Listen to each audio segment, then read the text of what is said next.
எது ஷிர்கு எது பிதஅத்து என்கிறத பிஞ்சிலேயே சொல்லி கொடுத்தால் புள்ள தப்பிடும். ஏண்டா இன்றைக்கி நிறைய பேர் என்ன செய்கிறாங்கண்டா, அவங்க கொள்கையோடு இருக்கிறாங்க, ஆனால் பிள்ளைக்கு சோட்டைக்கு ஒரு பர்த்டே கொண்டாடுறாங்க. எப்படி அப்பா ஏலும்? யாருடைய கலாச்சாரம் இந்த பர்த்டே? அதுக்கு என்ன சாட்டு சொல்லாங்க தெரியுமா? அது பிள்ளையோட மனசு நோகும். ஸ்கூலில் எல்லா பிள்ளைகளும் பர்த்டே கொண்டாடுற, எங்கட மதினியில் விட்ட பர்த்டே, சாச்சாட விட்ட பர்த்டே, இந்த பிள்ளை எப்போம்மா எனக்கு பர்த்டேன்னு கேட்குது. அதான் பிள்ளையோட மனசு புண்ணாக போட அண்டு போட்டு ஒரு பர்த்டே கொண்டாடுறோம்னு சொல்லுவாங்க. பிள்ளையோட மனசு புண்ணாகுதுன்றா நீங்கள் சரியாக வளர்க்கலன்ற அர்த்தம். சின்ன வயசுலேருந்தே இது ஒரு பிதஅத், இது ஒரு கலாச்சார சீர்கேடு, இது தப்பு என்று சொல்லி வந்தால் அந்த பிள்ளைக்கு யாராவது பர்த்டே கொண்டாடினா உம்மா எனக்கு எப்போ பர்த்டேன்னு கேட்காது, உம்மா அஸ்தக்ஃபிருல்லாஹ் பர்த்டே கொண்டாடுறாங்கம்மான்னு சொல்லுவோம்.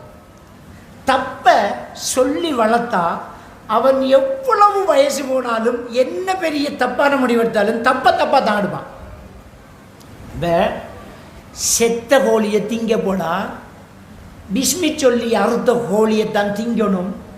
பிஸ்மி சொல்லி அறுக்காத கோழியை, முஸ்லீம் அல்லாதவர்கள் அறுத்த கோழியை திங்க போட ஹராம் அண்டு சின்னத்தால் தான் சாராய போத்தலை கம்பு கட்டுக்க வச்சு பைட்ஸ் பண்ணுறதுக்கு ஹலால் கோழி தர்றாங்க. அவன்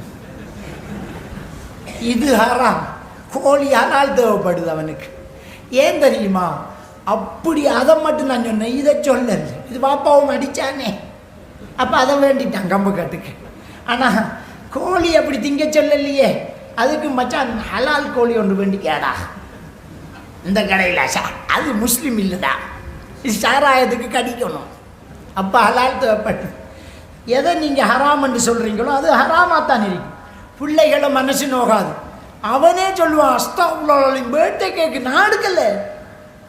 நம்ம பிள்ளை சொல்லுவான், ஸ்கூலில் பிள்ளைகள் டொவி கொடுத்தான், மகன் வந்து சொல்கிறான், பாப்பா இன்றைக்கு டொவி பார்த்தாங்க, ஒரு பிள்ளைக்கு பர்த்டே அமண்டு, நான் எடுக்கல. அஸ்தக்ஃபிருல்லாஹ் டீச்சர் கெஞ்சினா நான் எடுக்கல.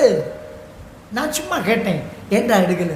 அஸ்தக்ஃபிருல்லாஹ் அவன் சொல்கிறத பார்த்தா நமக்கே பயமாக்குறாங்க. அப்போ பிள்ளைய அப்படி வளர்த்தா அப்படி வளருவேன். எதை தப்புன்னு சொல்கிறீங்களோ அதை தப்பாக எடுப்பான். அவன் சொல்லுவான், எனக்கு சோட்டையாக கிடக்கு ஒரு சில வேண்டி வைங்க வாப்பா, இப்படி எங்கணும் போல இருக்கண்டா. புள்ளோட மனசு நொந்துருமண்டு வேண்டி வைப்பீங்களா? இல்லை தானே? தப்பாக சொன்னால் அந்த குழந்தை அதில் ஆசைப்படாது. இது பித்அத், இது நூன செயல், இது தப்பு, இது ஷிர்கு, இது பிழை, இதை செய்யக்கூடாது. ஒரு காலமும் தாயத்து கட்டக்கூடாது. அப்போ தாயத்து கட்ட மாட்டான். எந்த ஜெம்மம் பிறண்டாலும் கட்ட மாட்டான். அவனுக்கு மயக்க நிலையில் கட்டினாலும் கலட்டி எறிஞ்சிடுவான். அவன் தப்பு, எங்கள் பரம்பரைக்கே அது பழக்கம் இல்லைன்றான். அப்போ பிள்ளைகளை வளர்க்கும்போது தொழுகையையும் சொல்லிக் கொடுக்கணும், தப்பையும் சொல்லிக் கொடுக்கணும். இது தப்பு, இது பண்ணக்கூடாது, இது பிழை, இது செய்யக்கூடாது, இப்படி நடக்கக்கூடாது.